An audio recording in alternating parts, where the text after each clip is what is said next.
Cthulhu, Death May Die, but not before we unbox him.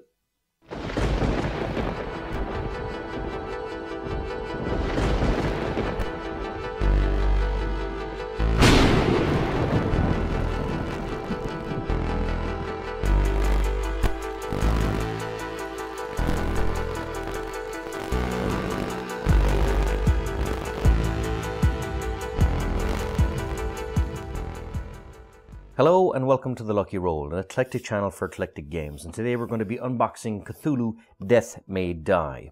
This was an impulse buy by myself at a recent board game convention in Ireland called CMON, an excellent little convention, but Tony had said that the game was good. I was a bit board game happy at the time, so I thought why not, and I went up and I bought it, and impulse bought it. It's supposedly a very good game. I think it's listed very high on the Board Game Geek rankings. And it's from CMON, of course, which do excellent minis and models. They've done games, I believe, like Bloodborne and Dark Souls. So they're very good kind of representations. It's a dungeon crawler with some exceptional minis, as you can see here. And it's a game for 1 to 5 players that lasts 90 to 120 minutes. Of course, it's Lovecraftian, so it's Cthulhu. So it seems to be a game that's done in seasons as well. So it's a game that you can kind of continue the story and play on. Now, even the box itself is of a superior quality, as you can see from the CMON, because the eyes here for Cthulhu are actually kind of a different shiny print, as well as the actual label itself. So top tier quality here on this all across. So unboxing this for the very first time, we're going to be greeted with lots of things, no doubt. So, trying to lift the lid on a very heavy box.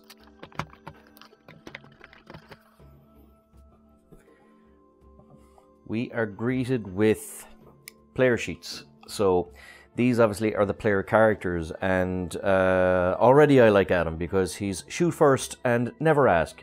Not ask questions later, just never ask. So he's obviously a man who's well contented with his lot in life. He seems to have a track called Fueled by Madness, who has marksman and toughness. So these obviously are the player characters, and of course on the other side is Sister Beth. So what we'll do is we'll open these and have a look at the actual heroes of the game, and the fact that the first one is a gun-toting, trigger-happy guy with a pipe is, well, I suppose it's an interesting first impression, and the other first impression being a nun who also has a knife and a small sidearm as well. So they're obviously not talking Cthulhu to death.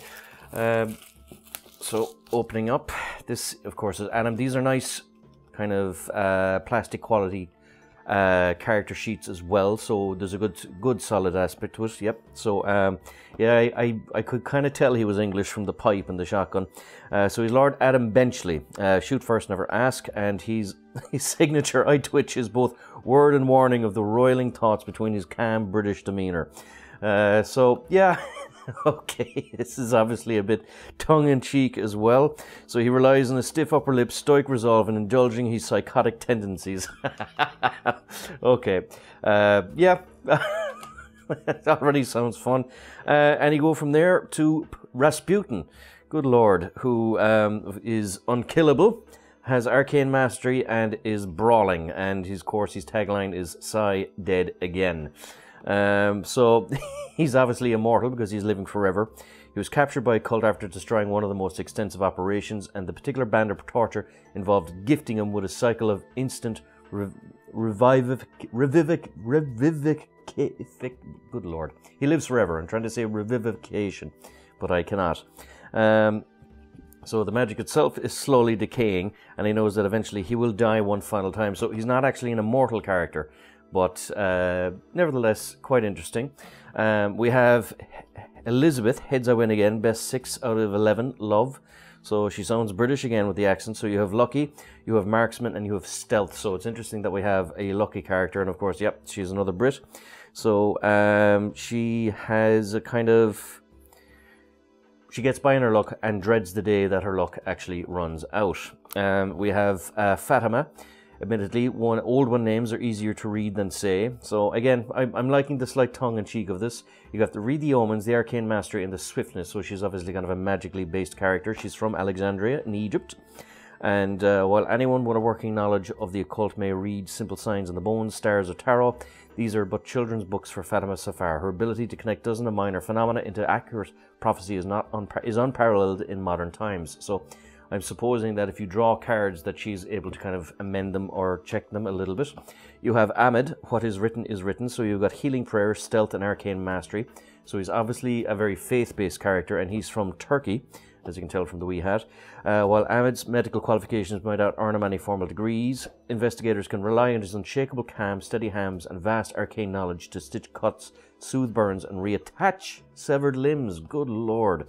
So there's obviously a fair bit of violence in the game. You have Borden. There are two things certain in life: death and axes. And I love the fact that she looks like, what's her name? Velma from Scooby-Doo, so who knows, could be her great-grandmother. So she's savage, she's swift, and she's stealthy, and she's from Fall River, Massachusetts. So Mrs. Borden loves killing, murder to be precise. The guilty must be punished for the horrors they inflict on the innocent, and these cultists and their horrific allies will consume the world for their own selfish ends, and she sees herself as the perfect weapon in the fight. Even ordinary investigators suffer ill psychological effects from the death they must visit on their foes. Not Mrs. Borden. In fact, she considers sorting out the guilty a soothing exercise. So, yeah, okay. I liked Adam. I like Borden more. We have here Ian, who has us. They have us surrounded, those poor bastards, which of course is interesting. He's a sergeant, missing a limb. He has a revolver, so he's possibly a World War I veteran. His vengeance obsession, brawling, and swiftness, so he's definitely the combat character. And he's from Maine, so he must have been part of the Big Red One, I'd say, that was involved in World War I from the US, I believe. So Sergeant Wells has many stories about his missing arm for his brothers in arms in the Great War. It was a German artillery shell. For civilians, it was a sniper, but for fellow investigators, he need spin no tall tales. It was some goddamned cult-born hell beastie what swallowed my hand grenade and all. Sorry, this is, to be fair, if you're going to do something, go full blast. So why not? They've gone for every trope going. Sergeant Wells is a master of giving back twice as much as he gets. Pain sharpens his aim, he says, and the scars that burns across his body are any indicator his aim is perfectly lethal. So, yeah, this sounds like a very fun game. And you have the kid, which just has an evil laugh, so...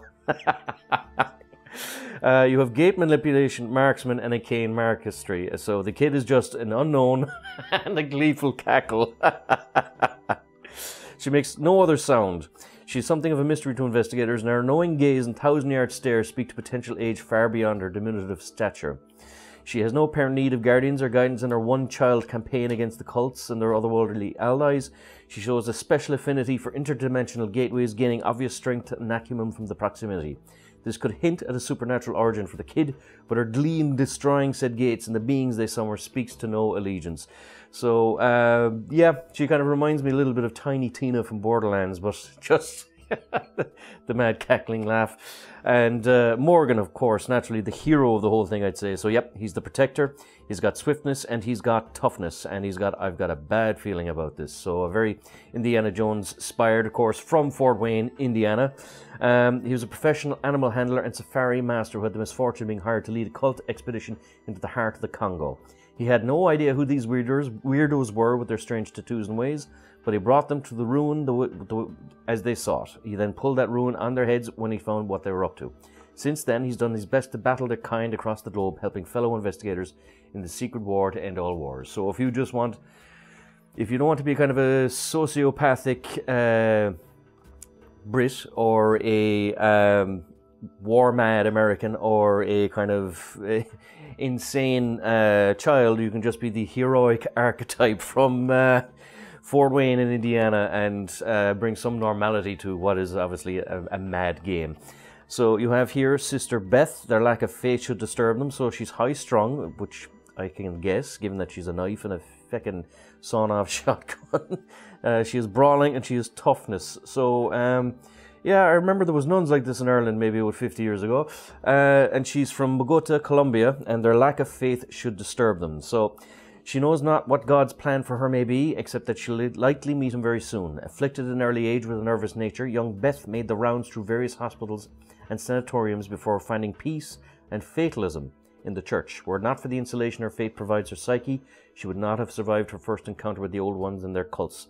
Since then, she's become an expert in the occult and their horrific practices, justified in the belief that the day she finally falls will be the day of her ultimate salvation.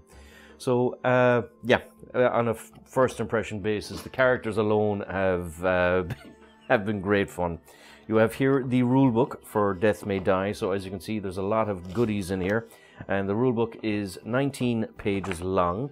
You have a rule summary here on the back. And you do seem to have some illustration at least in it. So it's not just a wall of dense text and some kind of ideas. So it's not going to be an absolutely desperately difficult read, but the thing I find here, of course, is that there's episodes. So it's a dungeon crawler that you kind of progress through. You have here a Death May Die. It looks like a rule book, but it's I'd say it's just a kind of a sheet, yes, where it shows Elder 1 episodes, Elder 1 minions, episode monsters, and kind of, I presume, going from here to Doomsday.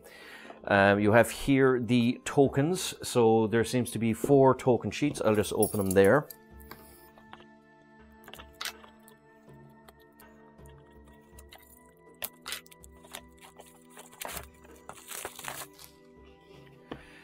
So it's fairly solidly shrink wrapped, but the board tokens themselves are solid, double-sided, very interesting. So it's obviously not going to be the largest boards going. You have here what I presume are stairs, and you have different areas and different rooms. Again, all double-sided, one of which is a ship, which is pretty cool. And kind of, yeah, nice different settings for the game. So again, you have an outside, you have an alleyway, you have an interior, you have what seems to be an underground river, you have spiral staircase, you have what I presume is the investigators, you have health tokens, you have brawling and arcane mastery, which are double-sided tokens.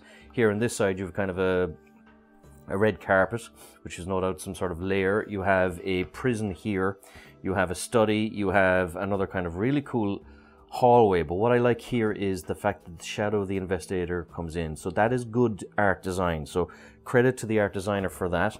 And another very interesting kind of huge spiral staircase. So to be fair, they've done enough. I'm actually quite impressed with the artwork here. It's not just your standard kind of series of rooms. There is some interesting thoughtful artwork going in here, and of course they're all numbered, so 1A, 3A. So obviously as you kind of go through the dungeon, you're told to pick out different tiles as to what to put out. So we have here kind of a gangway, we have what seems to be a kind of a shower sewerage area with an outdoor aspect. We have again what seems to be a kind of a grimoire, kind of more mortuary type of thing, you know, where they used to put the skulls up and kind of catacombs, I couldn't think of the word. We have an outside kind of area here.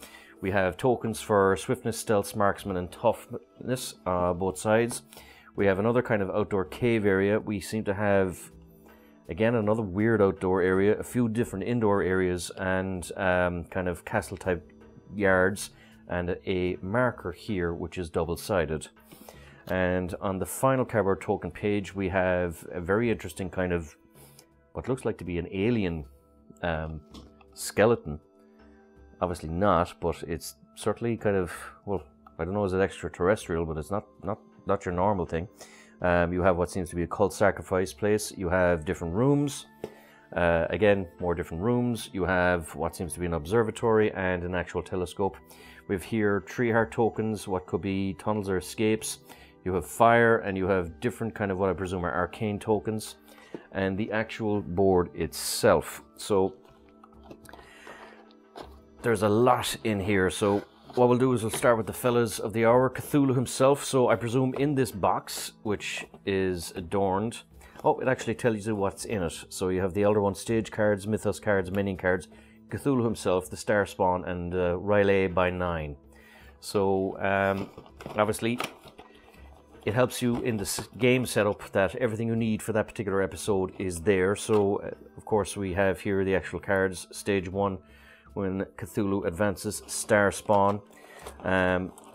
we have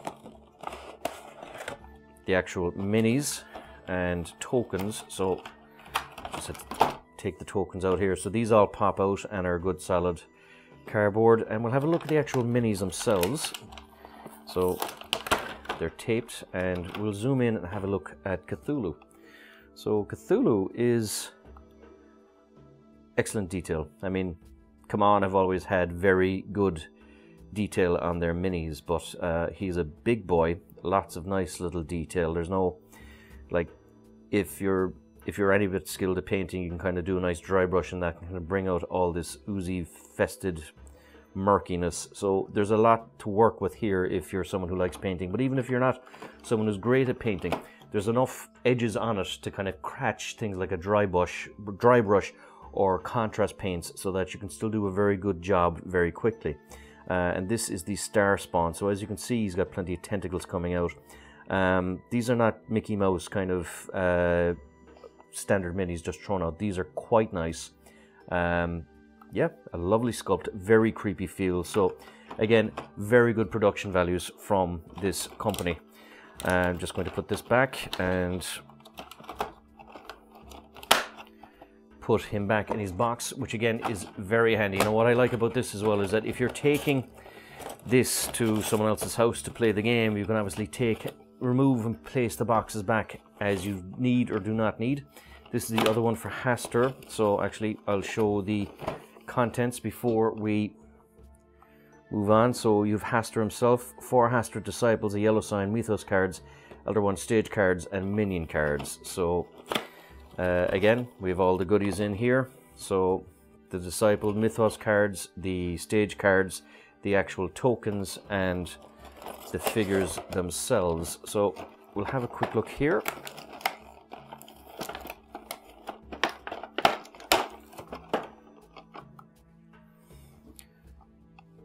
So the minions are interesting. Obviously this one's got a bit of a droopy barrel, but again, you can fix those quite easily. So we have, again, the straight barrel and the droopy barrel. A minor thing, it happens. I mean, it's forgivable. And again, easily fixed, but lovely detail on them. So you can kind of, again, those would be fun and easy to paint. So we have four cultists, 3 with straight barrels, 1 with a droopy barrel. So again, you know, easily fixed, not something to fuss over.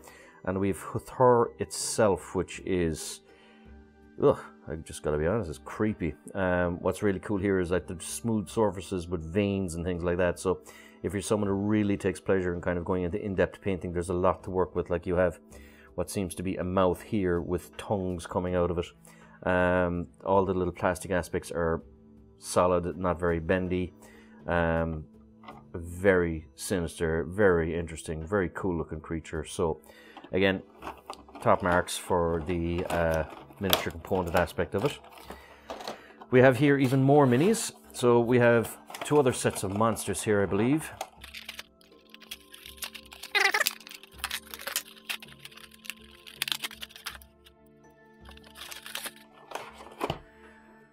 So the first set of monsters we have, I wouldn't even know how to describe this thing. It's just tentacles, spikes, and a mess of horror. But again, a very impressive model. I mean, this is kind of Elden Ring type of kind of scary horror. And you have another one here, which again is another mess of eyeballs and tentacles and kind of, those are mouths. I thought they were skulls in the back, but 2 very interesting looking horrible things. And we have 2 more here as well. So these are obviously just minions, given the fact that there's more than 1 of them. So it's a mouth that has a mouth that has a mouth. Plenty of legs, all with nice little spikes on them. So I mean, again, if you're someone who wants to kind of brush up on your painting skills or looking for very interesting things to paint, CMON certainly have you covered with the horrors here in Cthulhu. We also have what are the episodes. So these are, obviously it's a dungeon crawler, so you go through kind of episodic aspects. So you have Blasphemous Alchemy Season 1, Episode 1, and you see the Indiana character taking 2 people down, and it gives you an outline of what's in the actual episode. So you have the episode card, monsters cards, mythos cards, lab 5, fire by 13, and discovery cards. So that will be episode 1, episode 2, episode 3. So I won't go open these because in case there's any spoilers. Episode 4, episode 5, and episode 6, which is interesting because now that they're all kind of self-contained, you don't have to worry about setup, or it makes setup easier, and it's not as hard to kind of put away either. So you have here what look like patient medical files A to F. So codependency is an interesting one here. So obviously these are kind of psychological issues, I think, that the investigators get as they delve deeper and deeper into horror. And the last thing here seems to have a little slide on it, so that's a good way to keep things together, actually. And we have what I believe are the investigators. So just bear with me one moment.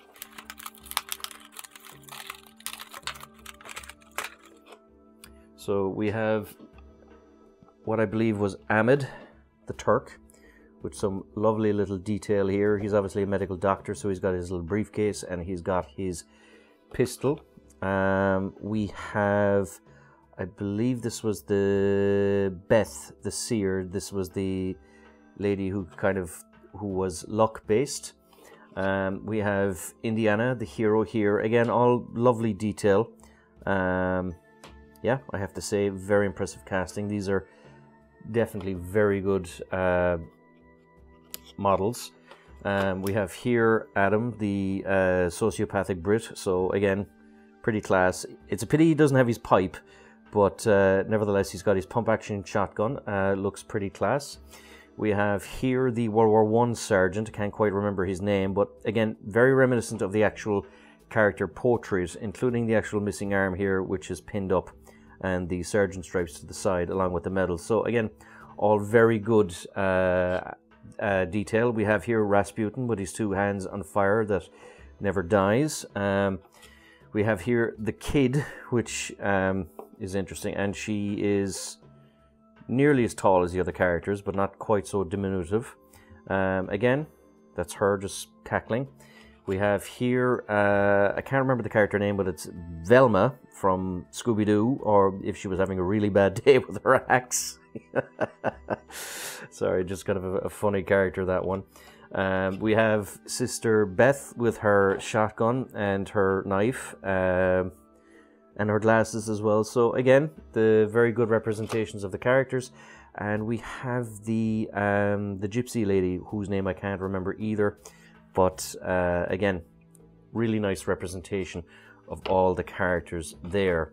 Now, it is worth remembering what order they go back into, because it is kind of specific. So fortunately, I kind of took them out in a certain way so I can remember what way to put them in. But perhaps if you're in your haste to unbox and look at all your toys, just make sure that you don't kind of spend half the day putting them all back. We have here the dice. They seem to be embossed, which is good. That's a good quality dice. They're embossed, they're not printed, so these will last you a nice little time. You have green and black, all with the same things, with exclamation marks, with cultist symbols, and with Cthulhu cultist symbols. And we have here the bases, of course, for the actual character players. We have more monsters in here. All my hard work in putting them back just went aside, so just bear with me one moment.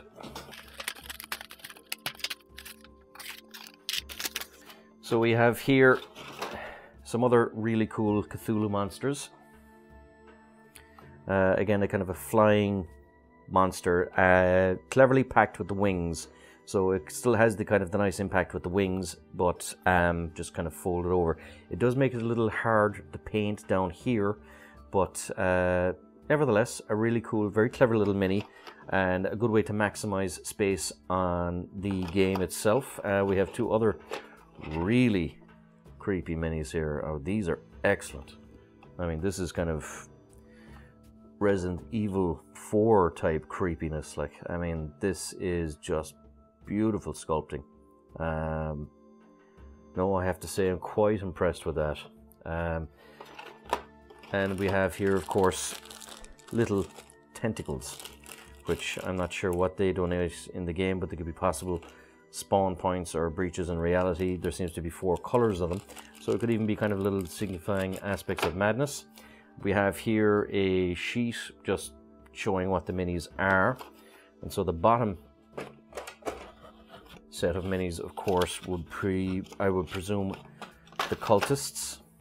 So as you can see here, it's a fellow with a book. Now the detail is not quite as good on this. Now that could be down to the red plastic and my poor eyesight, but he's not quite as detailed as I would have thought. Now that said, a contrast paint could probably bring up the detail quite nicely for you, but the back is good. The book has detail, so it could be just my failing eyesight. But nevertheless, those would be the cultists, and we have them in 2 positions. So we have fellas going with their hands in the air going, ah, and fellas who can't remember their ahs and are getting their ahs cues from the book. And we have here 2 separate monsters. So we have a kind of a really cool wolf thing here. It's growling. It's like it's something transforming. That is an excellent kind of miniature cast. And we have here, I suppose, what could be fish thing or a wolf thing. It's again a great kind of mishmash of characters and horrors. So again, a beautiful looking game, and you have a ton of minis with it. So that, ladies and gentlemen, was everything that you find in the box of Cthulhu Death May Die. A very interesting, very fun looking game, which from what I can tell from the characters themselves has its own little tongue-in-cheek style humor, and one I'm very much looking forward to playing. So as always, if you enjoy these videos, please like, subscribe, all that good YouTube stuff, and until next time, good luck, God bless, and stay safe.